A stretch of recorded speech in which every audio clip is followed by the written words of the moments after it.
Hey everybody, welcome to this episode of Federation Nation. I'm Anthony, this is Collectors Entertainment Network, and today we're going to look at the program and talk about WrestleMania 3. And yes, kids, it was that good. But before we get into that, guys, I'm going to ask you, please subscribe to the channel if you haven't already, because I'd love to have you back. Please comment down below. Let me know your WrestleMania 3 memories. Please share this video with anyone you think may like it as well. And go ahead and give this video a like. It really helps a lot. Also, go on over to Facebook and check out the Federation Nation Facebook group and join that and show off your collection. Because it's not just about me sharing my collectibles and my collections. I want to see your collections over on the Federation Nation Facebook group. But alright, let's get into the program and let's talk about WrestleMania 3.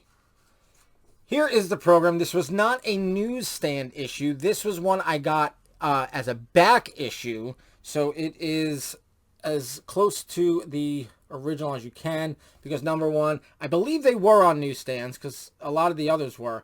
And it would say like official souvenir edition. And it would have a price. It would have a barcode. But this was ordered through the back issues. So it doesn't have any of that. It comes as if it came at the Pontiac Silverdome on March 29th, 1987. So let us take a look. And, of course, as always, I write when I got them. Even on this, I got this September 30th, 1988. So I bought this a good year and a half after WrestleMania, after WrestleMania 3. But it was still available, and I got it because WrestleMania 3, I just loved it. And there are your special guests, Mary Hart, Bob Uecker, and Aretha Franklin. And here is your lineup card. Of course, you've got Hulk Hogan versus Andre the Giant. Roddy Piper versus Adrian Adonis. Macho Man Randy Savage versus Ricky the Dragon Steamboat. The Hart Foundation and Danny Davis versus the British Bulldogs and Tito Santana. Jake the Snake Roberts versus the Honky Tonk Man. Harley Race versus Junkyard Dog. Billy Jack Haynes versus Hercules Hernandez. It's funny because he's listed as Hercules Hernandez, but he wasn't going by that anymore. He was just going by Hercules. Hillbilly Jim, Little Beaver, and the Haiti Kid versus King Kong Bundy, Little Tokyo, and Lord Littlebrook. Beefcake and Valentine versus the Rougeau Brothers. Butch Reed versus Coco Beware. The Can-Am Connection versus Morocco and Orton. And the Iron Sheik and Nikolai Volkov versus the Killer Bees. It's ironic that they're listed here at the bottom, and they are literally the match before Hogan and Andre. They go on next to last. The Sheik Volkov and the Killer Bees. All right, let's keep on going. I'll talk about the matches as they come up. All right, what can you say? Hulk Hogan versus Andre the Giant. I mean, it was everything it needed to be. Was it the most technical? No. But it was two behemoths matching each other. And kids, I tell you, they did everything they could to make you think Andre was going to win. They even made a belt that would fit him. They didn't do that for Bundy. They didn't do that for anybody. They did that for Andre. They made you think Andre was going to win. Built him up. 15 years undefeated. I mean, they did everything. And you really went in there not knowing. I mean, I was a kid. I was 10 years old when WrestleMania 3 happened, and I just didn't know. And I never expected to see Hulk Hogan slam Andre the Giant. Now, as a grown-up, going back, you see Hulk Hogan slammed Andre the Giant plenty of times in like 1980. Now, granted, Andre was like 100 pounds lighter at that time. But, you know, and you didn't even know that Andre was a good guy and Hogan used to be a bad guy. I'm saying me as a kid in 1987 didn't know what was happening in the WWF in 1980 because at that point I was like 3 years old. So for the older people, they may have had a different point of view, but for me, WrestleMania 3 at 10 years old, I mean, I thought Hogan was going to win. I picked Hogan to win, but I just didn't know. And I don't know how much. I think I knew that it was, you know, I don't like saying fake because these guys get hurt and they do a lot, but, you know, predetermined. So I don't know how much of that I knew. All right. Adrian Adonis versus Roddy Piper in Piper's retirement match. What a great match. All the stuff, especially at the beginning with Jimmy Hart, just bouncing all over the place, taking bump after bump, smashing into Adonis. Such great stuff. I remember my dad watching this match with me, on tape, not live when it happened, but he was just cracking up watching Jimmy Hart all over the place. Speaking of live, I did see this live on pay-per-view. It's a funny story. I had to see it. And we didn't have the capabilities to get pay-per-view. You'd have to go and rent a different box. And we just didn't have the capabilities without going and getting the different box. And I think I called maybe some friends to see if they were getting it. And I couldn't find anybody. And then my mom said to me, well, this family, another family that were friends with my family and my aunt's family and everything that lived right in my town, right? She says, well, I think so-and-so, and his son, I think they always watch the wrestling and get the pay-per-views. So let me call them and see if they're going to be watching it. So she called them up and said, yeah, we're ordering WrestleMania 3. And she said, well, can Anthony come over and watch? So it was like, again, it wasn't strangers. I'd seen them at all sorts of family, they weren't family, they were friends of the family. And I'd seen them at all sorts of get-togethers and parties and stuff like that. So I knew them. And then I just remember I went there and I was just there with this family watching WrestleMania 3 and probably literally on the edge of my seat for the entire event. And that's how I saw WrestleMania 3 live, because I was not going to miss it. There was no way I was going to miss WrestleMania 3. So there again, Piper and Adonis. And of course, what many consider to be the greatest match of all time, Ricky Steamboat versus Randy Savage. And I tell you, I know some people think it's the greatest match of all time. Some people don't even think it's that great. I know for me, watching this live, first of all, at 10 years old, I was a Macho Man fan. Now, I wasn't some kid who was like, oh, I want to root for the bad guys or stuff, because all my other favorites were the good guys. I didn't like the bad guys. All my favorites were the good guys. But for whatever reason, I loved Macho Man. He was my number one favorite. He was my favorite. But then I loved Hulk Hogan. I loved Junkyard Dog. I loved Hillbilly Jim. I loved, whoever the good guys were. Killer Bee. I loved the good guys. I really did. I didn't like the bad guys except for Macho Man. He was my favorite. And I tell you, when he lost the Intercontinental title, it was the greatest match I had ever seen in my life. Absolutely. But I was so disappointed. I don't want to say I was on the verge of tears, because I don't think I was, but I could feel I just felt so disappointed and just so defeated. I mean, my Macho Man, Randy Savage, lost the IC title to Ricky Steamboat. And I didn't hate Ricky Steamboat. It's not like like I said, I liked the good guys, but I was a Macho Man fan, and I tell you, that loss was tough to take. That loss was tough to take, and probably the worst ever. I mean, granted, a couple years later, Macho Man loses to Hogan in WrestleMania 5, and in between, he wins at WrestleMania 4, which was like the greatest.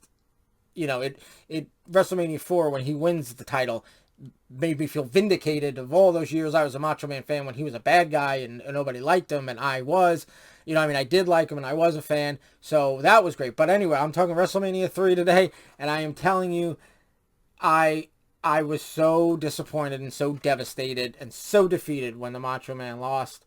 But again, it is such a great match. And I know some people will kind of just, it's not, they'll talk, oh, it's not that great of a match. But at that time, especially at that time in the WWF, there was no match like this. Nothing. It was phenomenal with all the stakes on the line. All right, here you go. The British Bulldogs with Tito Santana versus the Hart Foundation with Danny Davis. I want to go out on record, and I think this is a great match. I love this match. I absolutely love this match. Of course, I end up becoming, as the years go on and, people either retire or semi-retire or move to WCW, Hitman becomes my favorite. It's probably my favorite of all time.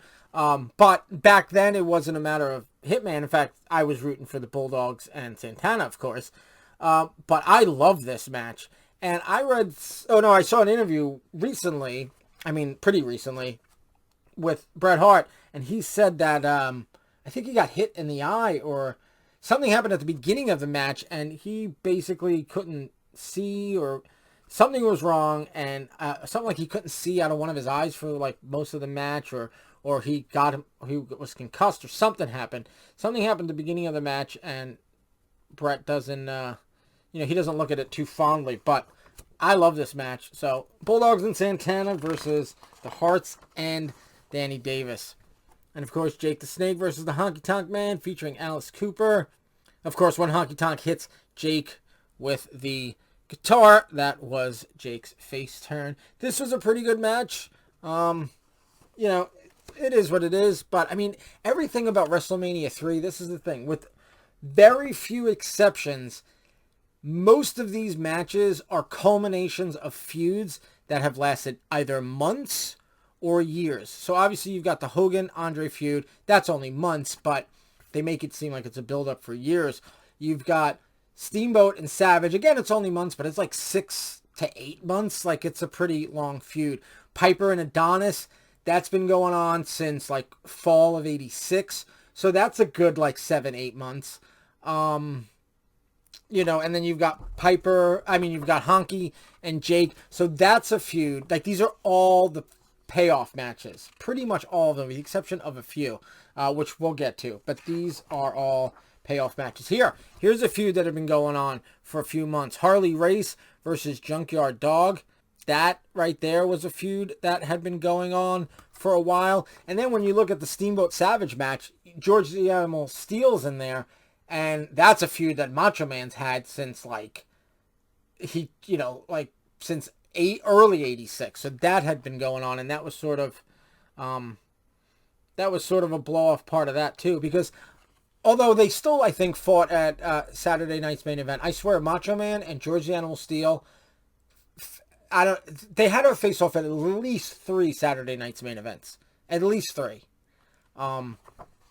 It might have been 4, but there was the original one where, he stole Elizabeth. Then there was one where Elizabeth was part of like whoever won. And then I think there was one after WrestleMania 3 when, he says, "You cost me the title." So like George Animal Steele versus Macho Man was huge on Saturday night's main event. But we'll get to that when we talk about Saturday night's main event.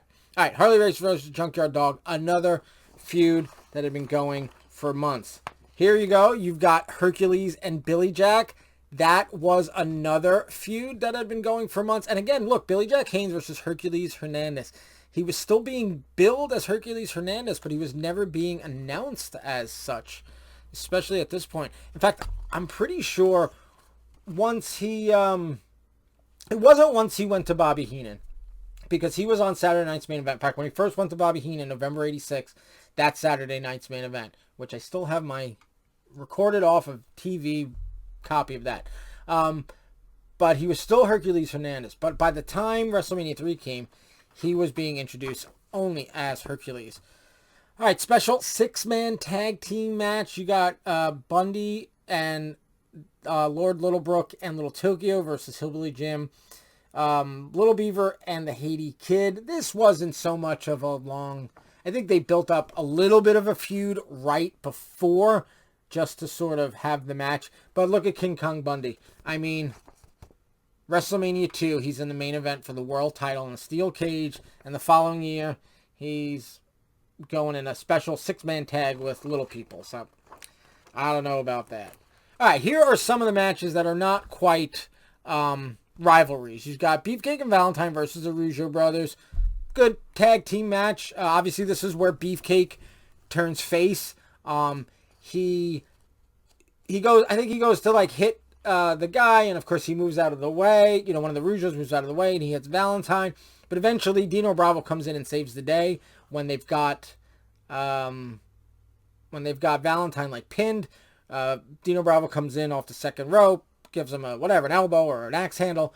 And anyway, the Dream Team wins, but they turn on Brutus, and that's the beginning of his face turn. And then he comes out a little bit later and shaves off Adonis's hair, and that's the beginning of the barber gimmick.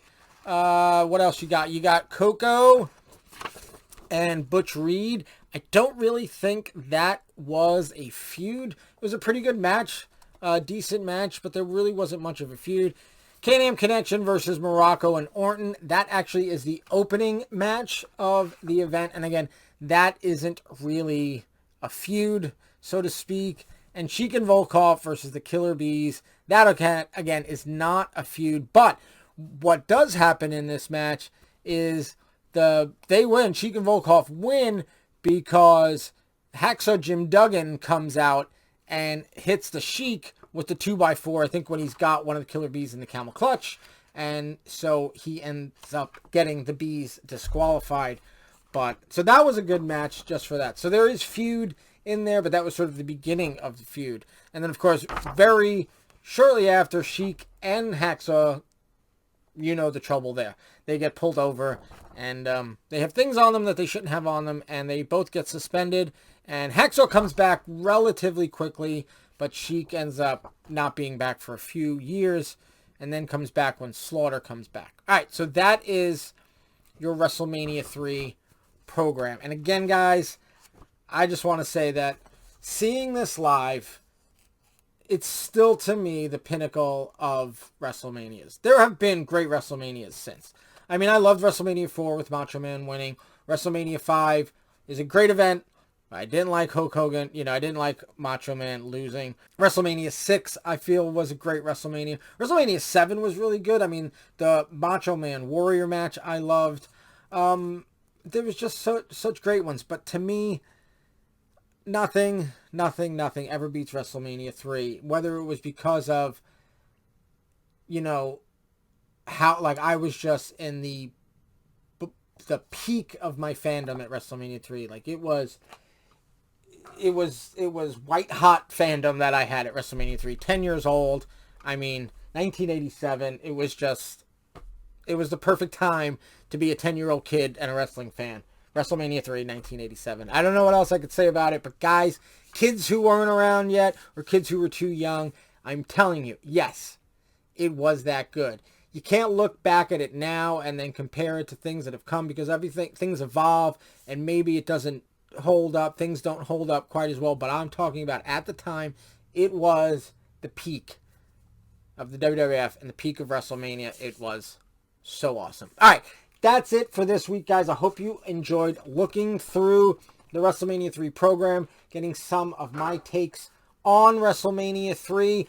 I'm going to ask you guys again, please subscribe to the channel if you haven't already. Please like this video, please share this video, and please comment down below. Let me know your WrestleMania 3 memories. I want to hear them. And go on over and join the Federation Nation Facebook group and show off your WWF vintage collections, collectibles, all that good stuff. All right, that's it for this week, guys. WrestleMania 3. So until next time, guys, have a good one.